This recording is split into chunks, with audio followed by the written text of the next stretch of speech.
Halo Sobat Zona Misteri, hari ini kita akan menyelami 3 kisah nyata yang mendebarkan tentang pengalaman tak terduga saat dalam situasi genting. Siapkan dirimu karena kisah-kisah ini mungkin membuatmu merinding. Kisah pertama, lockdown di sekolah. Saat itu aku berusia 16 tahun, duduk di bangku kelas 11 SMA. Aku punya 9 jam pelajaran dalam sehari. Jam pelajaran kelima adalah waktu makan siang dan setelah itu langsung kelas astronomiku.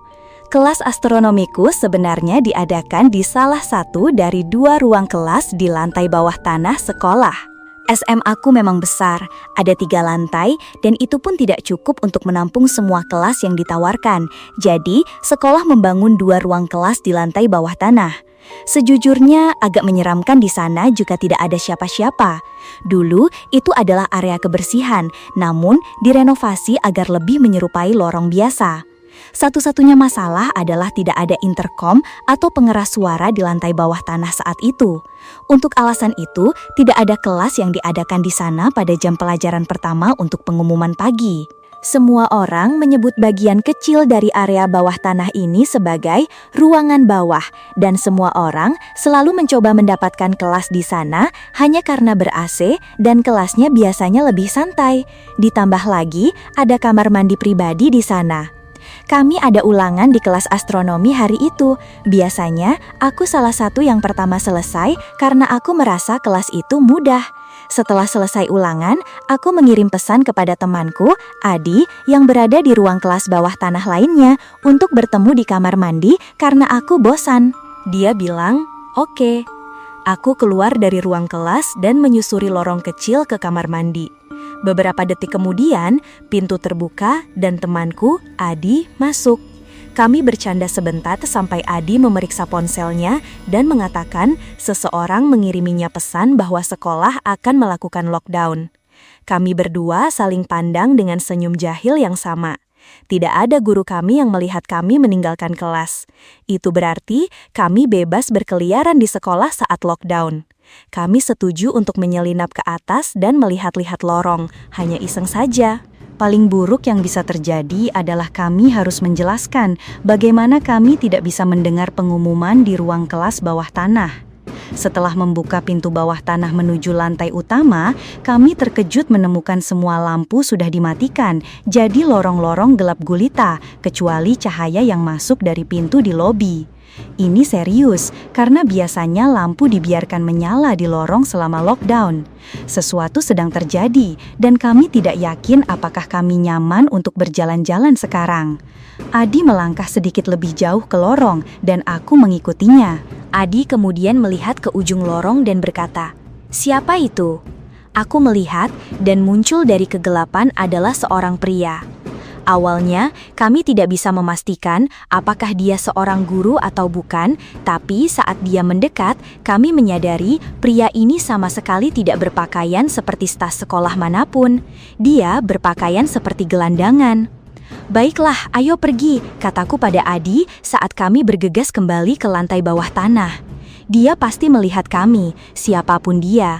Kami melihat kedua ruang kelas pintunya tertutup dan lampu mati. Jadi untuk menghindari keributan, kami memutuskan untuk bersembunyi di kamar mandi. Aku segera mematikan lampu, lalu kami berdua pergi bersembunyi di bilik paling sudut. Ada keheningan total di ruangan itu.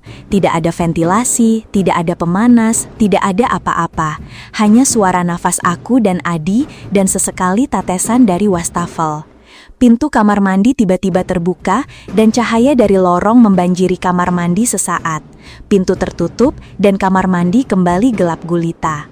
Aku dan Adi berusaha sekuat tenaga untuk mengatur napas. Ruangan itu sangat sunyi, sehingga kami bisa mendengar seseorang berjalan mendekat ke sisi kamar mandi kami. Orang itu berhenti dan mulai bernafas sangat berat, seolah-olah mereka kehabisan nafas.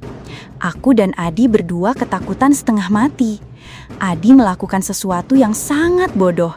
Dia berbisik di telingaku, "Kita harus merangkak keluar melalui bilik-bilik lain." Namun, ruangan itu sangat sunyi. Bahkan bisikan Adi pun bisa terdengar dari seberang ruangan. Napas berat di luar bilik berhenti, dan orang itu mencoba menekan pintu bilik. Saat itulah aku berbisik, "Pergi, pergi," kepada Adi. Kami berdua merangkak di bawah dinding samping ke bilik berikutnya, lalu bilik setelahnya, dan akhirnya keluar ke sisi lain kamar mandi. Orang itu sekarang membentur-benturkan pintu bilik itu dengan keras. Aku dan Adi melompat dari lantai, membuka pintu kamar mandi, dan saat cahaya kembali memenuhi ruangan, kami melihat pria dari atas itu di sudut. Kami menggedor-gedor pintu kelas Adi. Guru mengizinkan kami masuk dalam hitungan detik. Adi menjelaskan semuanya saat guru mengunci pintu, menyebutkan pistol yang mencuat dari saku pria itu. Aku terkejut mendengar ini, karena aku tidak melihat pistol, tapi aku ikut saja. Biasanya, sekelompok siswa SMA akan tertawa terbahak-bahak melihat dua siswa membuat keributan seperti ini. Tapi aku memperhatikan semua anak yang duduk di sudut tampak khawatir. Gedor mendadak di pintu membuat semua orang terlonjak dan beberapa gadis menjerit ketakutan. Adi, guru, dan aku bisa melihat pria itu berdiri di pintu, melihat melalui jendela sambil mencoba gagang pintu. Setelah beberapa kali menggedor pintu, seolah-olah karena marah, dia berbalik dan berjalan menyusuri lorong kembali ke tangga. Kami tidak tahu berapa lama lagi lockdown berlangsung, tapi selama lebih dari 1 jam, kami duduk dalam keheningan di ruangan itu, selain guru sesekali menanyai aku dan Adi dengan nada yang sangat khawatir, menggelengkan kepalanya setelah setiap hal yang kami ceritakan kepadanya. Akhirnya, seseorang dari atas menelpon guru itu dan dia menginstruksikan kami semua untuk berjalan berbaris satu persatu menaiki tangga dan keluar dari gedung, di mana kami akan disambut oleh polisi. Aku dan Adi berusaha sebaik mungkin menggambarkan pria itu kepada polisi dan dekan. Salah satu polisi menepuk punggungku dan kami diizinkan pulang. Setelah insiden ini, sekolah memasang kamera di mana-mana dan meningkatkan anggaran keamanan. Insiden ini tidak pernah mendapat perhatian media, jadi sejujurnya kami tidak pernah tahu apakah polisi menangkap pria itu. Aku yakin pria itu tidak punya niat lain selain membunuh kami saat itu juga di bilik kamar mandi itu. Kisah kedua, pengalaman petugas polisi. Aku adalah seorang pensiunan petugas polisi di New Jersey. Selama 20 tahun bertugas, panggilan paling mengganggu yang pernah kuterima adalah tentang lockdown sekolah yang terjadi di sebuah SMP terdekat yang namanya tidak akan kusebutkan demi alasan hukum. Itu terjadi pada hari yang gelap dan berangin kencang. Nomor mobilku dipanggil melalui radio untuk menanggapi lockdown di mana seorang pria mencurigakan terlihat keluar dari van putih yang diparkir di belakang sekolah dan masuk melalui pintu belakang dekat ruang ganti putra. Aku berhenti di tempat parkir belakang sekolah, tepat di samping van putih itu. Tidak ada siapa-siapa di dalamnya dan semua pintu serta bagasi terkunci. Aku membuka pintu belakang merah yang mengarah ke lorong gimnasium, tepat di samping ruang ganti. Lampu utama telah dimatikan, jadi seluruh bagian dalam sekolah gelap. Aku melepas senter dari sabuku dan menggunakannya untuk menelusuri lorong-lorong. Aku sampai di lobi sekolah, di mana seorang wanita muncul dari kantor depan, dengan pelan memberitahuku untuk memeriksa ruang ganti putra, tapi berhati-hati karena orang itu mungkin bersenjata. Aku meminta bala bantuan melalui radio dan diyakinkan bahwa bala bantuan sudah dalam perjalanan. Aku kembali ke lorong tempat aku masuk, di mana aku menemukan ruang ganti putra tepat di samping pintu keluar. Aku membuka pintu belakang merah yang mengarah ke lorong gimnasium, tepat di samping ruang ganti. Lampu utama telah dimatikan, jadi seluruh bagian dalam sekolah gelap. Aku melepas senter dari sabuku dan menggunakannya untuk menelusuri lorong-lorong. Aku sampai di lobi sekolah, di mana seorang wanita muncul dari kantor depan, dengan pelan memberitahuku untuk memeriksa ruang ganti putra, tapi berhati-hati karena orang itu mungkin bersenjata. Aku meminta bala bantuan melalui radio dan diyakinkan bahwa bala bantuan sudah dalam perjalanan. Aku kembali ke lorong tempat aku masuk, di mana aku menemukan ruang ganti putra tepat di samping pintu keluar. Ketegangan di ruangan itu luar biasa. Aku memegang senter di satu tangan dan pistolku di tangan lainnya saat aku menyelinap ke sisi lain ruang ganti. Sepertinya dimanapun aku berada di ruangan itu, dentingan dan suara gedebuk akan datang dari sisi lain. Aku berdiri di sudut ruang ganti, tepat di samping pintu kamar mandi, ketika suara seseorang membanting pintu loker dari ruangan lain membuatku terlonjak kaget. Aku pergi ke arah di mana aku mendengar bantingan itu dan menemukan bahwa itu berasal dari ruang ganti tim sepak bola putra. Tidak ada pintu yang memisahkan ruang ganti utama dari ruang ganti sepak bola. Loker di sini juga 3 kali lebih besar.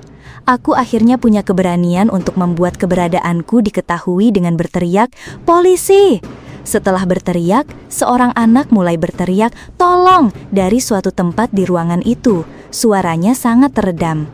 Anak itu menggedor pintu loker di sisi lain barisan tempat aku berada.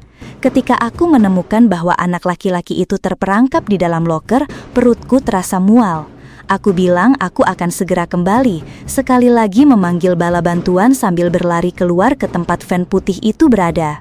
Tidak ada pintu yang memisahkan ruang ganti utama dari ruang ganti sepak bola. Loker di sini juga 3 kali lebih besar. Aku akhirnya punya keberanian untuk membuat keberadaanku diketahui dengan berteriak, "Polisi!" Setelah berteriak, seorang anak mulai berteriak, "Tolong!" dari suatu tempat di ruangan itu. Suaranya sangat teredam. Anak itu menggedor pintu loker di sisi lain barisan tempat aku berada. Ketika aku menemukan bahwa anak laki-laki itu terperangkap di dalam loker, perutku terasa mual. Aku bilang aku akan segera kembali, sekali lagi memanggil bala bantuan sambil berlari keluar ke tempat van putih itu berada. Anak itu berdarah di lengannya karena pria itu melukainya saat melawan. Van pria itu terlihat seminggu kemudian di tempat parkir sebuah minimarket, di mana dia ditangkap setelah diidentifikasi dengan benar. Kisah ketiga, lockdown di hotel. Aku menginap di sebuah Hampton Inn di New Jersey saat aku mengunjungi Universitas Rowan, sebuah perguruan tinggi yang berpotensi ingin aku masuki. Keluargaku tidak bisa ikut, jadi aku sendirian. Setelah menghadiri tur kampus, aku pergi makan di restoran terdekat dan kemudian kembali ke hotel sekitar pukul 8 malam, berencana kembali ke kampus keesokan harinya. Sekitar 1 jam setelah kembali ke kamarku, alarm aneh mulai berbunyi, disertai lampu putih yang berkedip dari sudut langit-langit. Pesan juga mulai berulang tak lama setelah itu, mengatakan sesuatu seperti, "Para tamu Hampton Inn, mohon tetap berada di kamar Anda. Ini adalah lockdown." Aku belum pernah mendengar tentang lockdown di hotel. Aku bahkan tidak tahu hotel punya alarm seperti ini. Aku justru merasa itu lebih menarik dan menebarkan. Sekitar 1 jam setelah kembali ke kamarku, alarm aneh mulai berbunyi, disertai lampu putih yang berkedip dari sudut langit-langit. Pesan juga mulai berulang tak lama setelah itu, mengatakan sesuatu seperti, "Para tamu Hampton Inn, mohon tetap berada di kamar Anda. Ini adalah lockdown." Aku belum pernah mendengar tentang lockdown di hotel. Aku bahkan tidak tahu hotel punya alarm seperti ini. Aku justru merasa itu lebih menarik dan menebarkan. Itu seseorang dari meja depan.